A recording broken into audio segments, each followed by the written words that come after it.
every layer has a blend mode. Right now you can see that it's set as normal right now, so it means it's what you see is what you get. Photoshop isn't trying to adjust the layer at all. It's just everything is staying true.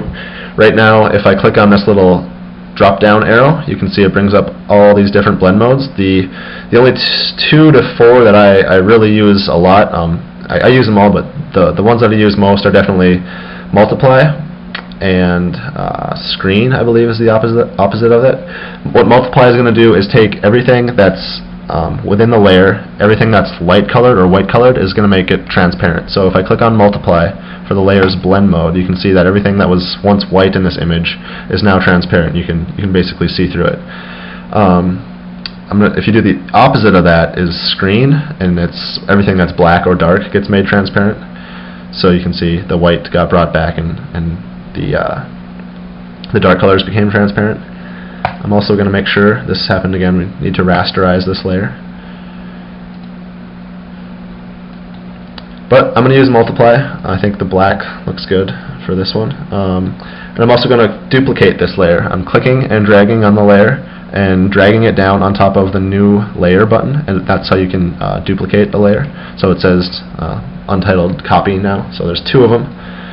Move that one aside, and I'm going to left click towards the corner of it to bring it into transformation mode, and then right click on the image itself, and I'm going to want to flip this horizontally.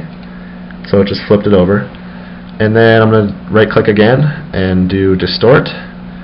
So I'm going to align this right with that edge, and I'm going to distort it into perspective to start to make it look like a 3D building. You can adjust that however you want until it's about right. That looks good. So just really quick and simple way to create a 3D looking building. I'll show you one more thing. Maybe if you didn't want this to be completely transparent, you wanted it just to be maybe half transparent, or if you wanted to give it a background, you could do that several different ways, but the way I like to do it is by copying and pasting just some white, a white piece of the background layer on top of it. I'll show you how to do that. Let's go ahead and let's do this first. We have these 2 different layers, one for the front facade and one for that back facade. I'm going to go ahead and select both of them, clicking on one, holding shift, and then clicking on another. So I have 2 selected, and what I'm going to do is right click on those and click merge layers. What that's going to do is just, oops, I shouldn't have done that. I think you can still do this. It looks like, well, I guess it filled in with white, but we can just select multiply again. There we go. I didn't think it did that, but so I right-clicked on both of those layers and then clicked merge layers, and it brings it into one object now. So it took the 2 layers and basically just like glued them together and said, here's one layer. And then I had to reselect multiply because it filled it in with a white background. So let's take a new layer again, and let's call it background building. I want to zoom in to our building here and select, using the lasso selection tool, I'm just going to select around the outline real quick, just roughly so you get the idea. And then maybe I'll leave these bottom like 3 or so floors. I'm going to select through those. Maybe I want those to be transparent for whatever reason. I'll just create some contrast. Now there's 2 different ways you could do this as well. I could take my brush tool and size it up and paint directly within that selected area. That'd be one way to do it. So there's that. And then I'm going to hit Control D to deselect. So now I have this layer. I can move it around. And what I want to do is drag this layer. So from this point, until this point, we've been working, each layer has been stacking on top of each other, one after another. At any point, you can take one of these layers and click and drag it behind another layer and drop it right there. So you can see I can move any of these forward or backward, however I want them to stack, just like paper stacking on top of each other. They work the exact same. I'll show you another way to do that if you don't want to use the paint tool. I'm going to select that again. Select this general shape. And maybe you just want a quick white background. So before we painted it in, another quick way to do it would be to select that shape, click on your background layer, and just click Control-C, Control-V, and that'll create a new layer for you. And if you bring it to the top, you can see it's just a copy of our selection of the background layer. But we'll take the red one for now, so I'm going to click on this one and delete it. And I'll also use this as an opportunity to show you how to select only the content within the layer. Photoshop, right now, I'm going to turn everything off except for this red layer. I'm clicking on the little icon to turn everything off. So Photoshop recognizes this red layer as just the red shape, but this whole transparent area still exists. So when you select the layer, and even though there's only content in it right here, it still has this whole transparent background. That's what this checkerboard pattern is. So if I go to my brush tool right now and I start painting, it goes everywhere.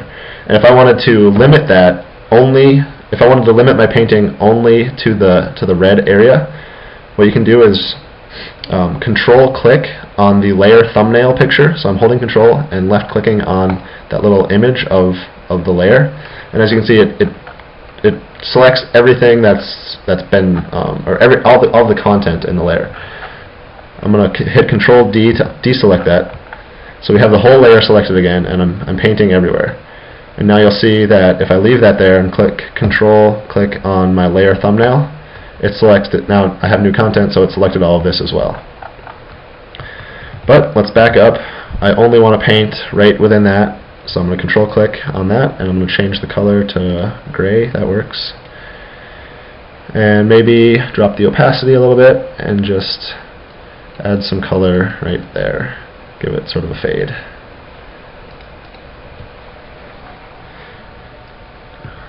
So that's a really quick and easy way to limit your selected area to only the content within the layer. I'm going to turn everything back on by hitting the eye icon, and then Control-D to deselect, and you can see that our building now has some nice gradient to it.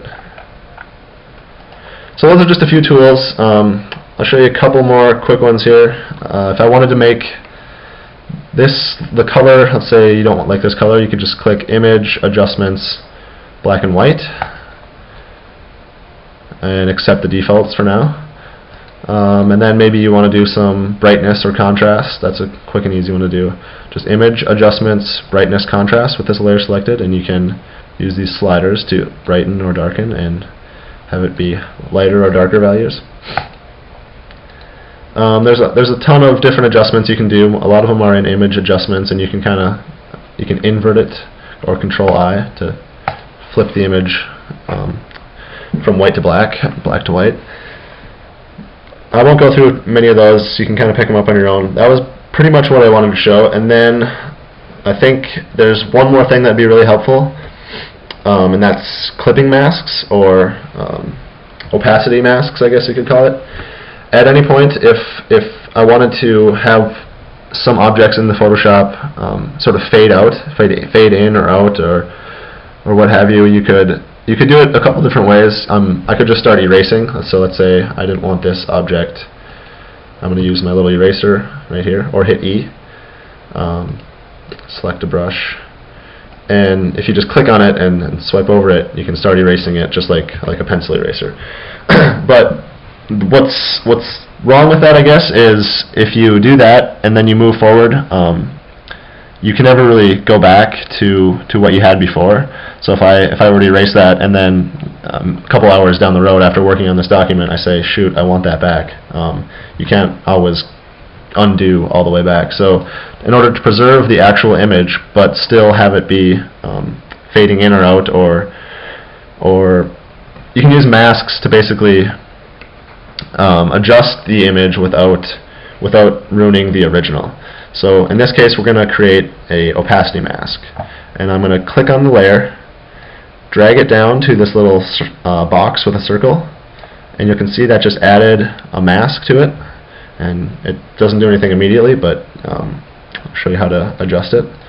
So with the layer selected and click on the little mask icon, I'm going to hit G, or go to your paint bucket tool, shortcut G, and for the opacity mask, it works, I like to think of it as lights on or lights off. So if we switch to black and we have our paint bucket selected and we click, it's going to paint everything black and basically turn the lights off or completely transparent. So you can see in the preview, what used to be that little white spot is now black. So everything in our layer is blacked out. It's not literally black, but just the lights are turned off within the mask.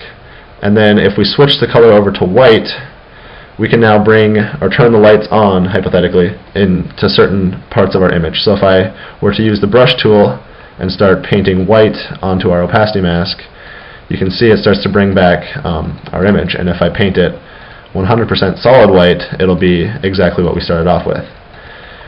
So it's really handy to bring in just specific areas, but let's say we wanted to fade out uniform from the right side of the image to the left side of the image. I'm going to go back to the paint bucket and I'm going to turn the lights off or black it out completely again. So I'm clicking with the paint bucket with black selected on my layer mask layer to turn it off. And now I'm going to click and hold on the paint bucket and go to the gradient tool. So we're going to bring back some of that image, but we're going to do it from a gradient left to right. There's a couple different gradient presets. You can see one creates like a little starburst, one creates horizontal and vertical, and the one we want is the one on the left, which is just a linear gradient. And then there's a couple different presets for it. We want the one that goes from black to transparent. So that's this one right here. So make sure you have those selected, and then switch our color over to white. So what this is going to do is go from solid white. I'm going to click and hold on the right side of the image, and I'm going to drag to the left. It's going to go, so the first point you click is it's saying everything to the opposite side of that line is going to be completely solid, and then when I let go, it's going to say to the other side is completely transparent. So you can see from this point to the right is completely solid, and then where I deselected or let go from that point forward is completely transparent. So I'm going to undo that. I say maybe I want it to fade out just a little bit more and towards the perspective. I'll put it in perspective. Maybe just a tiny bit more. I'm going to click right about there to there. So it gives you that effect that it's fading in from completely solid to completely transparent. Kind of a cool effect. And now this is what's great about masks is if I say, okay, maybe I don't want that, or I want to change it, or I just want to get rid of it, I can just click on the little layer mask icon and drag it into the garbage. And it says, do you want to apply to layer before removing? In this case, no, I don't want that effect, so I'm just going to click delete. And now it's right back to what I started. I didn't delete any of the original image. So it's a good way to work. But actually, let's just do Control Z. Maybe I do want that. We'll leave it for now. And at this point, it's looking pretty good. So up until now, we've been working completely in Photoshop. And it's always a good measure to save your document as relatively often. I haven't done it yet, but so I'm going to go to Save As. I'm going to save this as a Photoshop file, and we'll just call it Working Image. So I'm saving this as a PSD, and that's the Photoshop native format. Click OK for that. So now that I have the Photoshop file saved, now I can close this without worrying about never getting it back again. But I also want to save it as maybe like a JPEG or something to turn in to make an actual image out of it. So the point here is that if I save this now as let's say a JPEG, the point is I have two different files. And this is also, if you do File Save As JPEG, this is where you can select the quality, and this will help reduce the size if you want it less or greater. Maybe if you want it just really low quality for low file size.